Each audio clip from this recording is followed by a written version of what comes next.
ஹெல்த்தியான நவதானிய தோசை ரெசிபி தான். இதில் வந்து ப்ரோட்டீன் கண்டென்ட் ஜாஸ்தியாக இருக்குது. ஹெல்த்தியாக வெயிட் லாஸ் ட்ரை பண்ணுறவங்களும் இதை தாராளமாக எடுத்துக்கலாம். வாங்க எப்படி செய்கிறதுன்னு பார்க்கலாம். தேவையான பொருட்கள் பார்க்கலாம்.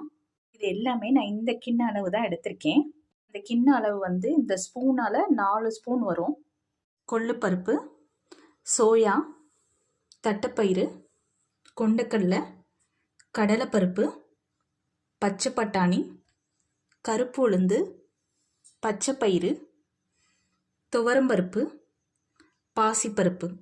இங்கே ஒரு பாத்திரத்தில் எல்லா தானியமே நான் சேர்த்துருக்கேன். அது கூடவே வெள்ளரிசிக்கு பதில் நான் வந்து வெள்ளை சோளம் எடுத்திருக்கேன் 1 கப்பு. அதை சேர்த்துக்கலாம். 1 டேபிள் ஸ்பூன் வெந்தயம் எடுத்திருக்கேன், அதை சேர்த்துக்கலாம்.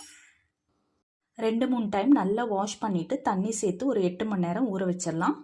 நவதானியெல்லாம் நல்லா ஊறி வந்துருச்சு. இப்போ அரைச்சி எடுத்துக்கலாம். மிக்ஸி ஜாருக்கு மாற்றிருக்கேன்.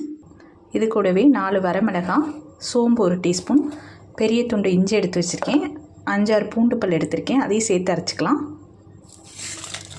மாவு அரைச்சாச்சு. நான் தேவைக்கேற்ப உப்பு சேர்த்து கரைச்சி வச்சுருக்கேன். ஒரு 2-4 மணி நேரம் புளிக்கட்டும். அதுக்கப்புறம் நம்ம தோசை ஊற்றுறப்ப தாளிச்சிட்டு ஊற்றிக்கலாம். மாவு இந்த மாதிரி நல்லா பொங்கி வந்துருச்சு. வேறு பாத்திரத்தில் கொஞ்சமாக எடுத்து தாளிச்சிக்கலாம். இங்கே ஒரு கடாயில் 2 டேபிள் ஸ்பூன் எண்ணெய் ஊற்றிருக்கேன். கருவேப்பிலை கொஞ்சமாக சேர்த்துக்கலாம். எல்லாமே பருப்பாக சேர்த்து அரைச்சிருக்கிறதுனால நம்ம பெருங்காயத்தூள் சேர்த்துக்கலாம். நான் 1 டீஸ்பூன் எடுத்திருக்கேன். இது கூடவே சின்ன வெங்காயம் வந்து 1-2 கட் பண்ணி வச்சுருக்கேன், அதையும் சேர்த்துக்கலாம். இந்த மாதிரி 2 நிமிஷம் நல்லா வதக்கிக்கிங்க.